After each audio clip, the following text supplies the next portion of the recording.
ایک دانا آدمی کی گاڑی گاؤں کے قریب خراب ہو گئی۔ اس نے سوچا کہ گاؤں سے کسی سے مدد لیتا ہوں۔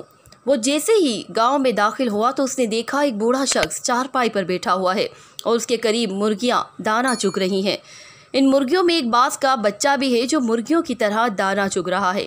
وہ حیران ہوا اور اپنی گاڑی کو بھول کر اس بوڑھے شخص سے کہنے لگا کہ یہ کیسے خلاف قدرت ممکن ہوا کہ ایک باز کا بچہ زمین پر مرغیوں کے ساتھ دانا چگ رہا ہے۔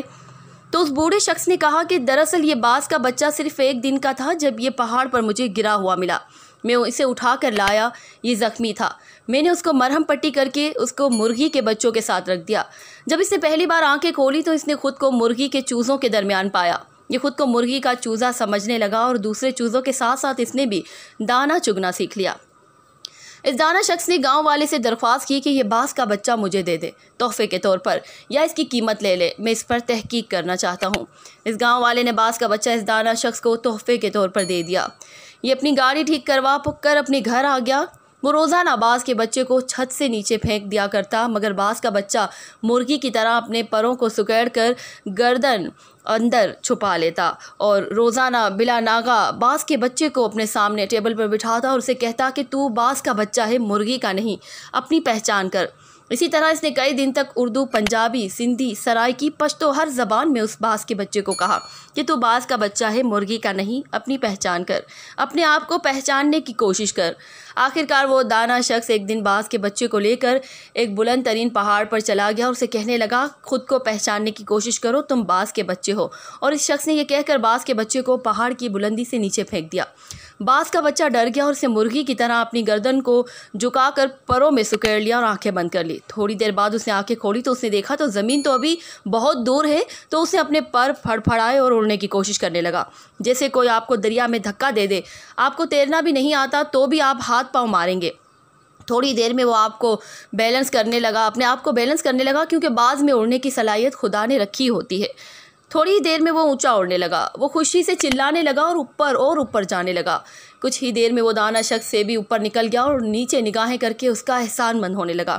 تو دانا شخص نے کہا کہ اے باز، میں نے تجھے زندگی کی شناخت دی، میں نے تجھے تیری شناخت دی، اپنے پاس سے کچھ نہیں دیا۔ یہ کمال صلاحیتیں تیرے اندر موجود تھیں مگر تو بے خبر تھا۔ یہی معاملہ ہم لوگوں کے ساتھ ہے۔ ہماری ایک شناخت ہے، ہم ایک خاص امت کے ارکان ہیں، ہم ایک ایٹمی ملک کے شہری ہیں۔ ہمارے اندر اللہ رب العزت نے بے پناہ صلاحیتیں رکھی ہیں، مگر پرابلم یہ ہے کہ ہمارے ارد گرد بے شمار مرغیاں ہیں جن میں ہمارے ٹی وی چینلز اور اخبارات بھی شامل ہیں، جو مسلسل ہم کو بتاتے ہیں کہ ہم باز کے نہیں، مرغی کے بچے ہیں، جو مسلسل بتاتے ہیں کہ تم بہادر اور طاقتور نہیں بلکہ بزدل اور کمزور ہو، تمہاری تو قوم ہی ایسی ہے، تم دہشت گرد ہو، تم لوگ آگے نہیں بڑھ سکتے۔ کامیابی کی شرط یہ ہے کہ ہم خود کو پہچاننے کی کوشش کریں تاکہ ہم ایک بہترین امت اور بہترین قوم بن کر اس ملک کے تعمیر و ترقی میں اپنا کردار ادا کر سکیں۔ دعاؤں میں یاد رکھیے گا۔ ملتے ہیں اگلی ویڈیو کے ساتھ، دیکھتے رہیے DNA نیوز۔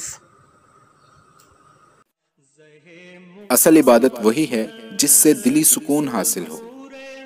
سکون قلب کے ساتھ حقیقی معنوں میں عمرہ کرنے کے لیے سب سے قابل اعتماد اور گورنمنٹ سے منظور شدہ ایجنسی آزاد ملت ایئر ٹریولز کوٹلہ۔